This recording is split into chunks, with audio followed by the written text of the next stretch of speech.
अब चलिए rotational motion का जो बेसिक इक्वेशंस है तीन, उनमें से ये वाला जो इक्वेशन है इसे डिराइव करते हैं और हम यूज करेंगे कैलकुलस। इससे पहले हमने इन दो इक्वेशंस को डिराइव किया था, तो कुछ उसी तरह का होगा। हम यूज करेंगे या तो ये इक्वेशन या फिर ये इक्वेशन। सबसे पहले देख लेते हैं इसका मतलब। अब तक तो मतलब आपको समझ में आ ही चुका होगा, फिर भी एक बार चलिए रिवाइज कर लेते हैं। मान ले हम ऑब्जर्वेशन शुरू कर रहे हैं और ये प्लेट जो है इसका किसी एक पॉइंट को हम कंसीडर करते हैं। वो पॉइंट हमें यहां पर दिखा। हमने देखा जब हम ऑब्जर्वेशन शुरू कर रहे हैं तो हमने देखा कि ये यहां पर है और इसका जो एंगुलर वेलोसिटी है ये है ओमेगा आई। कुछ देर बाद ये यहां तक पहुंच गया, यहां तक, और इस समय हमने देखा कि इसका जो एंगुलर वेलोसिटी है ये है ओमेगा एफ। और ये पूरा प्लेट जो है ये रोटेट कर रहा है कांस्टेंट एंगुलर एक्सीलरेशन अल्फा से।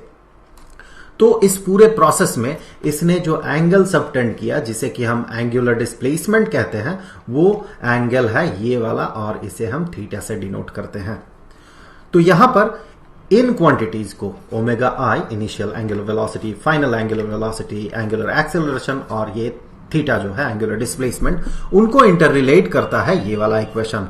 यहां पर ध्यान रखें कि ये इक्वेशन तभी स्टैंड करेगा जब ये अल्फा जो है एंगुलर एक्सेलरेशन ये कांस्टेंट होगा। इससे पहले हमने इस पे बात कर लिया है। तो चलिए इसे डिराइव करते हैं। इसे डिराइव करने के लिए हमारे पास दो बेसिक इक्वेशंस है, ये इनमें से किसी एक को हम यूज करेंगे। वैसा देखा जाए तो हम दोनों को यूज करेंगे। ये ऐसा एक इक्वेशन है जहां पर हम इन दोनों को यूज करेंगे, लेकिन हम शुरुआत करेंगे यहां से। और यहां पर अगर आप देखें इस इक्वेशन में टाइम नहीं है, पर यहां पर ये dt अपीयर कर रहा। इंटीग्रेट करने से टाइम t अपीयर कर जाएगा। उस t को हम किस तरह से एलिमिनेट करेंगे, उसके लिए इस dt को हम किस तरह से एलिमिनेट करेंगे वो भी देखने वाली बात है। और यहां पर साथ ही साथ ये जो थीटा है, जो एंगुलर डिस्प्लेसमेंट है, वो यहां पर अपीयर कर रहा है, लेकिन यहां पर वो अपीयर नहीं कर रहा।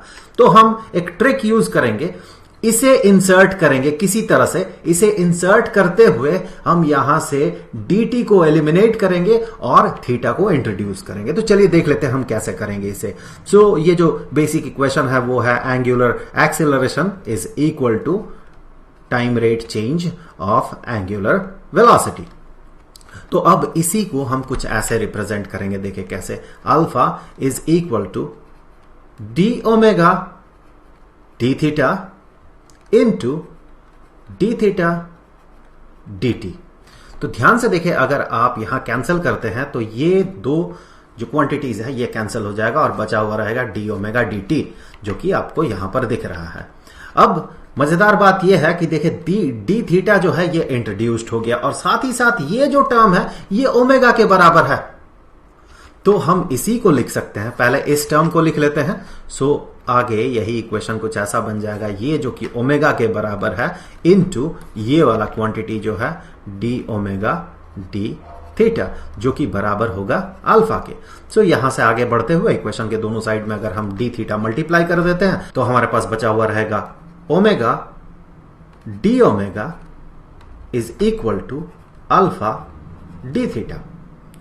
अब इक्वेशन के दोनों साइड को हम कर देंगे इंटीग्रेट। सो हमने कर दिया integrate. So omega d omega is equal to integration of alpha d theta. So left hand side को देखें, हम इंटीग्रेट कर रहे हैं किसके रेस्पेक्ट में, ओमेगा के रेस्पेक्ट में, दैट मीन एंगुलर वेलोसिटी के रेस्पेक्ट में। तो इस पूरे प्रोसेस में शुरुआती समय में एंगुलर वेलोसिटी कितना था, ओमेगा आई, फाइनली कितना हुआ, ओमेगा एफ। तो लिमिट होगा ओमेगा आई से लेके ओमेगा एफ तक, ये हो गया इसका लिमिट। और राइट हैंड साइड को देखें, हम थीटा के रेस्पेक्ट में इंटीग्रेट कर रहे हैं, तो थीटा का वैल्यू शुरू से लेके अंत तक। सो शुरू जब हम कर रहे थे, ऑब्जर्वेशन की शुरुआत हो रही थी, तो पार्टिकल यहां पर था, इसने कोई भी एंगल सबटेंड नहीं किया था। ये जब तक आगे नहीं बढ़ेगा, कुछ आगे बढ़ेगा जब, तब जाके ये कुछ एंगल यहां पर बनाएगा, एंगुलर डिस्प्लेसमेंट होगा। लेकिन जब इसकी शुरुआत हो रही है तो एंगुलर डिस्प्लेसमेंट 0 है, और फिर आगे बढ़ते हुए अंतिम समय में जाके ये जो एंगल सबटेंड करेगा ये थीटा है। सो लिमिट इसका होगा 0 टू थीटा। अब देखें इंटीग्रेट करेंगे हम ओमेगा डी ओमेगा, इसका इंटीग्रेशन होगा ओमेगा स्क्वायर्ड डिवाइडेड बाय 2, और लिमिट जो इसका है ये लिमिट है ओमेगा आई से लेके ओमेगा एफ तक। अब आगे इस साइड में देखें, ये अल्फा, ये तो एक कांस्टेंट टर्म है, सो इसे इंटीग्रल के बाहर ले जा सकते हैं हम। सो ये कुछ ऐसा बनेगा, ये अल्फा बाहर निकल जाएगा और इंटीग्रेशन के बाहर आ जाएगा। यहां पर हमने देखिए बात किया है इस पे कि ये इक्वेशन तभी होल्ड करेगा, ये तीनों का तीनों ये तभी होल्ड करेंगे जब ये अल्फा कांस्टेंट होगा। तो जब ये कांस्टेंट टर्म है, ये थीटा पे इंडिपेंडेंट है, तो इसे हमने इंटीग्रल के बाहर भेज दिया। तो ये क्या बनेगा, देखिए alpha into integration of D theta, तो ये तो बन जाएगा थीटा, सो ये बन गया थीटा। अब इसका भी लिमिट है 0 to theta, so 0 to theta.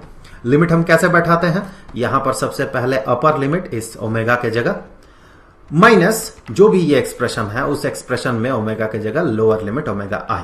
सो ये जो साइड है ये बन जाएगा omega F squared divided by 2 minus omega I squared divided by 2, that is equal to alpha into theta के अपर लिमिट में सबसे पहले थीटा बैठा है minus lower limit value 0, so theta minus 0 is equal to theta, तो ये हो गया थीटा। अब यहां से देखें आगे बढ़ते हुए हम कॉमन आउट कर सकते हैं हाफ को, सो कॉमन आउट हो गया, so omega F squared minus omega I squared is equal to alpha into theta. So यहां से आगे बढ़ते हुए 2 से मल्टीप्लाई करेंगे इक्वेशन के दोनों साइड को, तो हमें जो है हमें ये मिल जाएगा, तो omega F squared minus omega I squared is equal to 2 into alpha into theta. So यही है वो रिक्वायर्ड इक्वेशन जिसे कि हमने कैलकुलस के सहारे सॉल्व किया या डिराइव किया। अब चलिए इसी इक्वेशन से रिलेटेड एक छोटा सा न्यूमेरिकल प्रॉब्लम सॉल्व कर लेते हैं। कहा गया कि एक व्हील है, एक चक्का है जो कि रोटेट कर रहा है एक कांस्टेंट एंगुलर वेलोसिटी से, ये अभी रोटेट कर रहा है और इसका एंगुलर वेलोसिटी कांस्टेंट है, वो क्या है 4 रेडियन पर सेकेंड। अब इस पे एक टॉर्क अप्लाई किया गया, इससे हुआ क्या कि इसे एक एंगुलर एक्सीलरेशन मिला और वो एक्सीलरेशन कितना है 3 रेडियन पर सेकेंड स्क्वायर्ड। कुछ देर बाद ये पाया गया कि एंगुलर वेलोसिटी जो है वो बढ़ गया है और बढ़ के 5 रेडियन पर सेकेंड हो गया। इसका मतलब एंगुलर एक्सीलरेशन उसी डायरेक्शन में था, मतलब कि हमने टॉर्क उसी डायरेक्शन में अप्लाई किया था कि जिस डायरेक्शन में इसका एंगुलर वेलोसिटी था। अगर उल्टे डायरेक्शन में लगाते तो इसका एंगुलर वेलोसिटी घट जाता, तो बढ़ा है, इसका मतलब हमने उसी डायरेक्शन में लगाया है। यह पूछा गया है कि इस पूरे प्रोसेस में या इस पीरियड में जो एंगुलर डिस्प्लेसमेंट है वो कितना हुआ। दैट मीन टॉर्क लगाने के बाद शुरू में तो ये घूम रहा था 4 रेडियन पर सेकेंड से, तो उस पीरियड में ये जो घूम रहा था उस पीरियड में जो एंगुलर डिस्प्लेसमेंट हो रहा था उसे नहीं कंसीडर करना है। कौन सा पीरियड कंसीडर करना है, जब टॉर्क अप्लाई हुआ उसके बाद से लेके जब इसका एंगुलर वेलोसिटी 5 रेडियन पर सेकेंड हुआ तब तक। तो इस पूरे प्रोसेस में हमने जैसे ही टॉर्क इस पे अप्लाई किया, सो टॉर्क अप्लाई करने के पॉइंट ऑफ टाइम में इसका जो एंगुलर स्पीड था, एंगुलर वेलोसिटी था, वो कितना था 4 रेडियन पर सेकेंड। तो हमने इस पॉइंट पे अप्लाई किया टॉर्क मान ले और इस पॉइंट को हम कर रहे हैं ऑब्जर्व। तो अभी ये रोटेट कर रहा है ओमेगा आई एंगुलर वेलोसिटी से, जो कि है 4 रेडियन पर सेकेंड। कुछ देर बाद कहा गया, देखिए आफ्टर अ वाइल, टाइम नहीं बताया गया, इसका मतलब इस इक्वेशन में टाइम यूज नहीं होगा जो भी इक्वेशन हम यूज करेंगे, और साथ ही साथ देखिए टाइम पूछा भी नहीं गया है, मतलब टाइम वाला फंडा जो इसमें और इसमें लगता है वो यहां पर नहीं लगेगा। तो ऑब्वियस सी बात है कि हम इस इक्वेशन को यूज करेंगे। चलिए आगे समझ में आ जाएगा और भी चीजें। तो यहां पर हमने ऑब्जर्व किया इसे कि इसका जो एंगुलर वेलोसिटी है ये इतना बन गया, जो कि बताया गया 5 रेडियन पर सेकेंड। तो डेटा मैं यहां लिख देता हूं, ये है 4 रेडियन पर सेकेंड और ये है 5 रेडियन पर सेकेंड। तो इस पूरे प्रोसेस में जो एंगुलर डिस्प्लेसमेंट हुआ उसका यहां से लेके पूरा घूम के यहां तक, वो एंगुलर डिस्प्लेसमेंट ये हमें पता लगाना है। तो चलिए ये हो गया थीटा, और ये बताया गया ये जो रोटेट कर रहा है इसका जो एक्सीलरेशन बना या फिर इसे जो एक्सीलरेशन मिला, एंगुलर एक्सीलरेशन, ये है 3 रेडियन पर second squared. So alpha angular acceleration is 3 radian पर सेकेंड स्क्वायर्ड। हमें यही थीटा पता लगाना है। तो देखिए क्या क्या क्वांटिटीज है, अल्फा है, ओमेगा एफ है, ओमेगा आई है, थीटा पता लगाना है। तो ऑब्वियस सी बात है ये वाला इक्वेशन एप्लीकेबल होगा। सो इस इक्वेशन को अप्लाई करते हुए omega F squared minus omega I squared is equal to 2 into alpha into theta. So values put कर देते हैं। उससे पहले वैल्यूज पुट करने से पहले थीटा के लिए हमें इक्वेशन बनाना होगा, क्योंकि थीटा हमें पता लगाना है। सो हम कह सकते हैं theta is equal to omega F squared minus omega I squared divided by 2 into alpha. Values put कर देते हैं। Omega f final angular velocity ये है 5 रेडियन पर सेकेंड।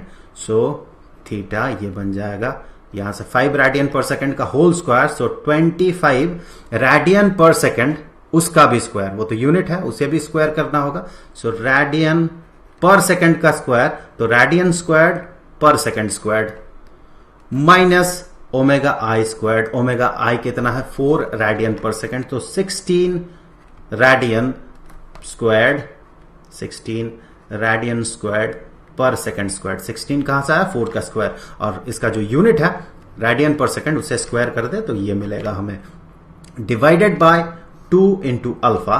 सो 2 इंटू 3 रेडियन पर सेकेंड स्क्वायर। ये क्या था देखिए, अल्फा क्या था, अल्फा तो ये था 3 रेडियन पर सेकेंड स्क्वायर, यहीं पर है। सो अब देखिए न्यूमरेटर में हमें एक यूनिट मिलने वाला है, ये बनेगा न्यूमरेटर का यूनिट। चलिए एक स्टेप और आगे बढ़ जाते हैं। सो यहां से आगे बढ़ते हुए हम कहेंगे कि theta is equal to, evaluate करें यहां से 25 माइनस 16 इज इक्वल टू 9, और यूनिट के तौर पे बचा हुआ है रेडियन स्क्वायर्ड पर सेकेंड स्क्वायर्ड, और डिवाइडेड बाय 2 इंटू 3। सो मैं इसे 2 इंटू 3 ही रख देता हूं, कैंसिल करना है, और यूनिट इसका होगा रेडियन पर second squared. So numerator denominator में देखें पर सेकेंड स्क्वायर्ड है, दोनों कैंसिल हो जाएगा, और डिनोमिनेटर का रेडियन न्यूमरेटर के एक रेडियन को कैंसिल कर देगा। और साथ ही साथ यहां से देखिए 3 इंटू 3 इज इक्वल टू 9। सो ये बन जाएगा 3/2, दैट मीन 1.5, और यूनिट होगा इसका रेडियन। देखिए यूनिट के तौर पे रेडियन बचा हुआ है। सो इतना एंगुलर डिस्प्लेसमेंट होगा इसका। सो ये हो गया हमारा आंसर। सो ये जो होगा ये होगा 3/2 रेडियन।